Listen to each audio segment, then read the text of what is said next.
we need to sustain. That's not a... Huh? Wait, what? Esmeralda So XP? Yeah, Rome Arlot? Yeah, they Rome rolled the Arlot. Arlot instead. Ah, okay, so Alright. they decided to flex it. It's a nice flex. I like it. At the same time, I'm not sure if that's going to do the desired effect. What's a Glue Esmeralda matchup looking like? At one point, actually, the Glue, considering that Esmeralda can get herself movement speed, she's not gonna get trapped by the slam, Yeah. or the pass. She'll literally just dance around the Glue and then get out of lane. Not bad then. So I'm kind of okay with this Esmeralda pickup within the lane matchup, but it's the It's a carry. it's the carry I'm thinking of. It's like, yeah, How are you going to reach the backline, bro? yeah. So I guess that's all gonna be up to Super Yoshi to bring the targets on the silver platter in front of the carry with the final slash. Again, very conditioned. Everyone's on flicker. They want to go for the surprise factor. Let's go with game number 1 here of TLPH versus Omega. Again, Netsky might be fighting an uphill battle here, boys. Not gonna lie, but at the same time, I can see here, and there you go. It is gonna be revitalized. Yep. No need to go for the vengeance. I think you'll just see blade armors picked up for them later on. Gonna need... the thing is, if they build Athena shield, they're gonna be playing with the Esmeralda, so it's gonna be a radiant armor. Maybe even the Twilight armor at one point for some of the frontliners. In terms of the mid control, Sanji being aggressive, JP being aggressive as well, getting info. Slowing it down just a little bit, but it's gonna be Ryzen getting to his orange buff first. Carl TZ went top side. It's going to go for the Litho Wander down to his orange. All right, Carl TZ's jungling speed as usual. Very, very good, but respectable as well for Ryzen. Actually, he's keeping up. Yep. Okay.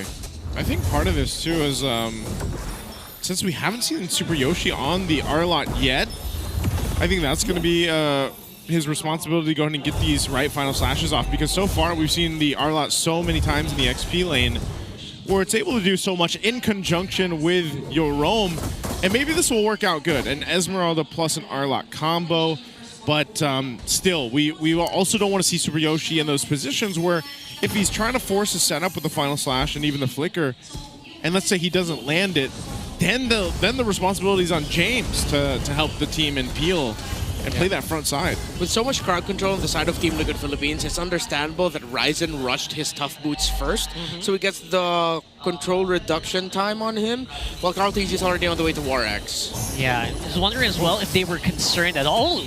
Flicker is being used here. I don't think James needed to use Flicker there. Yeah, I know, right?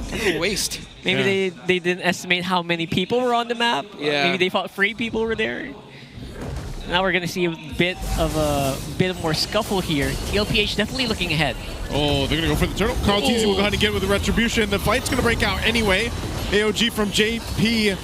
Super Yoshi dealing with Oheb, taking the shots, and Ryzen brought to his death. First blood for Oheb, looking for a double. He'll get the flicker out. Super Yoshi had to burn it. And Haji as well, but right now an objective and first blood for TLPH. Huge domino effect, bro, from what happened earlier, like you mentioned. Yeah, with the flicker gone, and then eventually it was an easy play for Sanford to get the grab. Ryzen, you see why he rushed the tough boots, but then you see why he's not going to be able to do much. This Arlot pick is also one of my biggest question marks. Yeah, you'll get the final slash. Yeah, you'll be able to vengeance and be a nuisance, but will you really be able to make the most out of it in the presence of a glue? Ooh. Well, defensive final slash. Super Yoshi doesn't have that, nor the flicker under the turret. Haji has to flicker himself for the pressure from Carl TZ. Yeah, Super Yoshi as well, Haji cannot hold on to this tower for long. Man, TLPH is doing everything they have. They want to do with conviction here. Fury Hammer. Get the Swift Crossbow on the carry, already up to a Hunter Strike for Oheb. So he went for the Hunter Strike rush instead of the Sky Piercer rush. As he is up against lane and carry, he decided to get a Jerkin and normal boots. Okay. Not quite to the tough boots level quite yet, but again, you kind of understand you need a lot of the damage to sink in as soon as possible, get that dueling in place. XP looks good for both the Baby Cakes duo back. Yeah, it also shows his rotation to the turtle, why he decided to commit it. He does have the boots, so he'll be able to get back to lane quickly. Absolutely fine here. And now we are going to see if there's a possibility of Omega actually pushing out here, because I don't think Super Yoshi should have the flicker back on. Everyone should be battle ready except for Haji here with 50 seconds. So I'm not sure if Omega wants to contest this. Oh yeah, again, considering this is expanding rivers, Netsuki, is he going to go for Oheb? Okay, he was waiting to see if Oheb was going to rotate up, but also still there is Haji. Oheb will take the safe route. He's like, all right, I'm not going to risk it, man. Yeah, I'm not going to get blown up by the Kagura. Yep, going for this turtle. Second one in the game. Carl Teasy's got control of it. He'll go ahead and secure it now. Ryzen's going to be the one in trouble. Focus down. Venom execution too. Carl goes in. AOG not needed for there, but he might be able to get the taunt, the unbreakable. Carl Teasy making it work. Super Yoshi's in trouble. A double for Carl. And now Haji can't do much either. And they're going to lose resources off of that. Yeah, this is a stampeding that we were talking about earlier, and TLPH is pushing the button relatively quickly. Yeah, I don't see Omega coming back from this anytime soon. If ever they're going to make a comeback, it's way later into the game around this carry. But Liquid are sharp. Carl Teasy's on point with the retributions. Ryzen straight up losing, and Carl Teasy steals the purple buff away from Ryzen, who even if he got there in time, he did not have the retribution ready for him. This glue pickup also has been perfect for Liquid. Omega doesn't have the right damage profile to deal with it without the carry in play. Man, look at Carl doing it so aggressively, not resting for a moment. Yeah, man, look at the lead he has on Ryzen. That's a big concern too. Right now, Oheb working on that turret. Sanford making his way. They might just want this turret or maybe even get some kills. AOG used on the knockups there. Super Yoshi gone. Easy pickings for TLPH as Carl dealing with James and Ryzen. And he's still farming, man. He's still going to do it in the face of two. Carl's getting everything. It's a 3-level gap between him and Ryzen. Ryzen can't get anything, dude. Oh, they're looking for more unbreakable. Charged up, he finds two. Haji gets away, but Netsuki doesn't. Everything falling in the faces of Omega. They can't do anything to stop TLPH right now. I love the multitasking going on as well. They're working on towers, at the same time diving on and dunking on Omega with style, by the way. Sheesh. Just go next, man. Just go next. Just go next. It's partly, I mean, look at this, man. 6.5 minutes in, you're 4K ahead. You've got all the objectives. You got 2 turrets. Omega doesn't have anything. And when you look at the lineup and the gap between the jungle, you're not going to be in a fighting position for any of these objectives for a while, like a long while. The glue pick was too good.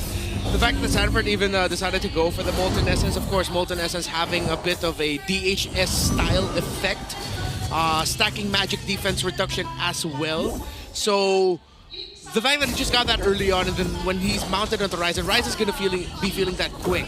The gap between him and Carl Teasy is now level 4. Whoa, that's accelerated even faster than some of my ranked games. I can't believe it. Yeah. Like if you're in that situation, what do you do? Because that's got to be a team effort.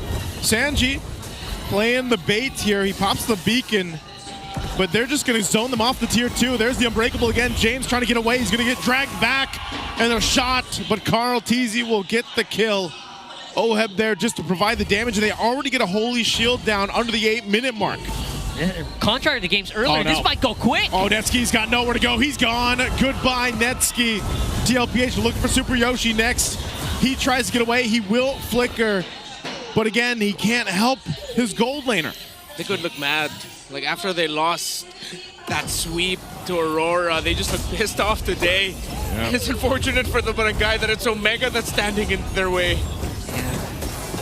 Obviously, they're going to have a hard time defending the siege. Oheb already stacked up here. Ryzen's so low, he's gone. And JP finally follows. But look at this. It's all a setup for TLPH. Oheb goes in. He'll get a triple. Looking for the Maniac. He goes in. Netsuki, though. Give him a kill. Oheb gets it. It's all they wanted, a Maniac for Oheb. Yeah, I was going to say how good Oheb's life is here. He was just free hitting for like 1 whole minute. No one could touch him. Sky Piercer diff. Oheb also looked like he was in the Matrix. If only he didn't have the Sky Piercer, Netsuki probably could have won that duel, but that made all the difference as he also got 4 kills before that 5th one. Easy stacks. He's now up to 60. Oh my god. There were 50 stacks on that Sky Piercer in the 1v1 against Netsuki. No surprise, Granger won that. Yeah, small things like that. Actually, one more tick could have taken Granger's life there. Spread really close. Yep. So now they're going to have a lot of control here because of the lead that they have. Again, Omega can't really extend too much lest they be picked off by TL. When you're this far behind, especially, you know, as a team, and then even in the jungle, you're looking at what? Buying yourself 10 minutes? 10 Maybe minutes. at this point to actually match what TLPH has right now in terms of economy and Yes. and firepower and durability here. Yes, exactly 10 minutes. Unless Team Liquid does their typical Team Liquid thing of over-diving into the turret as they're trying to siege, and then Omega gets like 3 or 4 kills to help Okay. equalize a little bit. They've been clean so far. They've been doing Oh, pretty they good have. for the last 10 minutes. Very few errors, like just that one thing with Sanji. Yeah. Kind of just absorbing too many tower hits. The carry doesn't even have the Trinity at this point. Oheb is full build. My goodness, that's not even... That's like more than double of your economy. Yeah. You can Oh see my this God. 10,000 head. Shields already went down earlier. There's a jump. They want to force it. They want to end it here. TLPH jumping in. Super Yoshi up in the front of the line. Carl doing work on Nevsky, though. He'll take him out anyway. So still holding it together. Lord's going to be worked on. James will have to flicker defensively. TLPH will go for the top turret.